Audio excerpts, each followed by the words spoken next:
السلام عليكم ورحمة الله وبركاته.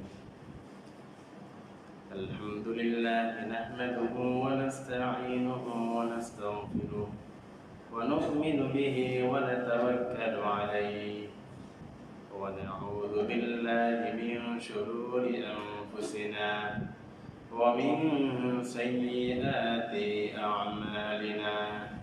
من يهده الله فلا مضل له ومن يضلله فلا هادي له.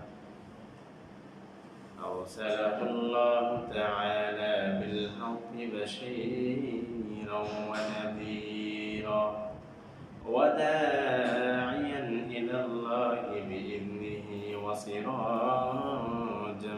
منيرا. فقد قال الله تعالى في كلامه المجيد وفرقانه الحميد: أعوذ بالله من الشيطان الرجيم. بسم الله الرحمن الرحيم. لئن شكرتم لأزيدنكم ولئن كفرتم من عذابي لشديد. وقال النبي صلى الله عليه وسلم: الدعاء سلاح المؤمن، أو كما قال النبي عليه الصلاة والسلام. اللهم صل على محمد وعلى آل محمد كما صليت على إبراهيم وعلى آل إبراهيم إنك حميد مجيد. اللهم بارك على محمد وعلى آل محمد كما باركت على إبراهيم وعلى آل إبراهيم إنك حميد مجيد. أستغفر الله ربي من كل ذنب وأتوب إليه.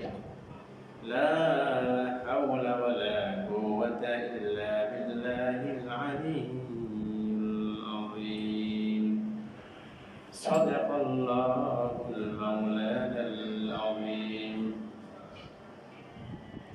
মহান আল্লাহ পাক রব্বুল আলামিনের দরবারে লাখো কোটি শুকরিয়া জানাই যে আল্লাহ পাক রব্বুল আলামিন আমাদেরকে এবং আপনাকে অনেক বিঘ্ন থেকে বেঁচে থেকে আল্লাহ তাআলা দ্বীনি মজলিসে আসা এবং বসার জন্য তৌফিক দান করেছেন। সেজন্য মহান রব্বুল আলামিনের দরবারে কালিমাতুল শুকরিয়া আদায় করি আলহামদুলিল্লাহ। এবং সাথে সাথে লাখো কোটি দরুদ ও সালাম জানাই সাইয়্যিদুল মুরসালিন খাতামুন নবিয়্যিন আকায়ে নামদার মদিনা কা তাজদার আফতাবের নূর সাইয়্যিদুল মুখলুকাত জনাব হযরত আহমদ মুহাম্মদ মুস্তাফা সাল্লাল্লাহু আলাইহি ওয়াসাল্লাম। সম্মানিত উপস্থিতি, মহান আল্লাহ পাক রব্বুল আলামিন পবিত্র আল কোরআনে ইরশাদ করেছেন। আল্লাহ তাআলা পবিত্র আল কোরআনে বলেন: লাইন শাকারতুম, হে আমার বান্দারা, তোমরা আমার নিয়ামতের শুকরিয়া আদায় করো।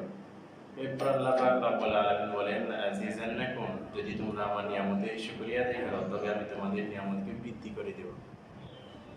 লাইন কাফারতুম, যদি তোমরা আমার নিয়ামতকে অস্বীকার করো অর্থাৎ আমার নিয়ামতের শুকরিয়া আদায় না করো, এরপর আল্লাহ পাক রব্বুল আলামিন বলেন: মিন আযাবি শাদীদ, তোমাদের জন্য আমি কঠোর শাস্তির ব্যবস্থা করে রেখেছি।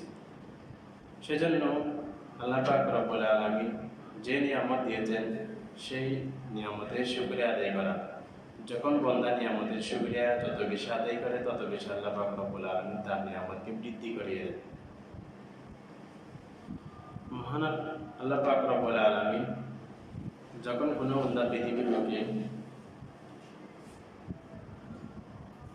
কোনো দ্বীনি মজলিস নিয়ে আলোচনা করে, ফেরেশতাদেরকে আল্লাহ পাক রব্বুল আলামিন বলে যে, হে ফেরেশতাগণ, দেখো আমার বান্দা আমার প্রশংসা করতেছে, আমার বান্দা আমার প্রশংসা করতেছে, আমার বান্দা দ্বীনি আলোচনা করতেছে, দেখে ভালো কাজ করতেছে। সেগুলো নিয়ে আল্লাহ পাক রব্বুল আলামিন গর্ব করে ফেরেশতাদেরকে বলে এবং খুশি হয়। এবং আল্লাহ পাক রব্বুল আলামিন তাকে আরো বান্দা যখন নিয়ামতের শুকরিয়া আদায় করে, আল্লাহ পাক রব্বুল আলামিন তার নিয়ামতকে আরো বৃদ্ধি করে দেয়। সম্মানিত উপস্থিতি, নবী করিম সাল্লাল্লাহু আলাইহি ওয়াসাল্লামের অসংখ্য গৃহীত হাদিসের মধ্যে থেকে আমি একটি হাদিস আপনাদের সামনে তেলাওয়াত করেছিলাম, একটি হাদিস আপনাদের সামনে পাঠ করেছিলাম। সেই হাদিসটি হচ্ছে নবী করিম সাল্লাল্লাহু আলাইহি ওয়াসাল্লাম বলেন, ক্বালা নবী সাল্লাল্লাহু আলাইহি ওয়াসাল্লাম, আদ-দুআ ওয়া সালাহুল মুমিন, দোয়া হচ্ছে মুমিনদের হাতিয়ার। আমাদের পরিচিতের মধ্যে একটি দেশের একটি ওয়াকিয়া আমি আপনাদের সামনে বলার চেষ্টা করব, যদি আল্লাহ পাক রব্বুল আলামিন আমাকে তৌফিক দান করেন। সেই ঘটনাটি ঘটে যায় নেপালের মধ্যে একটি জায়গায়। প্রাচীন যুগে নেপালের মধ্যে কোনো কারেন্ট ছিল না, এরকম কোনো যানবাহন ছিল না, এরকম কোনো হাতিয়ার ছিল না, যার কারণে কোনো জিনিস মাটি থেকে উপরে নিয়ে উপরে উঠানো যায়, এরকম কোনো যন্ত্র তেমন ছিল না প্রাচীন যুগে। তখন সেই যুগের মধ্যে কিছু মুসলমান ভাইয়েরা তাদের একটা মসজিদ ছিল, সেই মসজিদের মধ্যে তারা মিনারা লাগাতে চাচ্ছিল। মসজিদের মধ্যে মিনার লাগানোর জন্য একটা মিনার মাটির মধ্যে বানিয়ে দেন। আগের যুগের মধ্যে এরকম সিস্টেম ছিল। প্রথমে মিনারাগুলো মাটির মধ্যে বানানোর পর বিভিন্ন হাতিয়ার দ্বারা সেই মিনারটাকে উপরে উঠাই একটা গর্ত খনন করে তার মধ্যে গেড়ে ফেলত, গেড়ে উপরে তার উপর মাটি দিত, এরকম নিয়ম ছিল। কিন্তু মুসলমানের কাছে কোনো হাতিয়ার না থাকার কারণে তারা যখন তাদের সরকারের কাছে যায়, কেননা সরকারের কাছে একটি হাতিয়ার আছে, একটি ক্রেন আছে, যার কারণে সেই মিনারটাকে বহন করে উঠে মাটির মধ্যে গেড়ে দিয়ে সোজা করে দাঁড় করানো খুব সম্ভব। তখন মুসলমানরা যখন তাদের সরকারের কাছে যখন গিয়েছিল,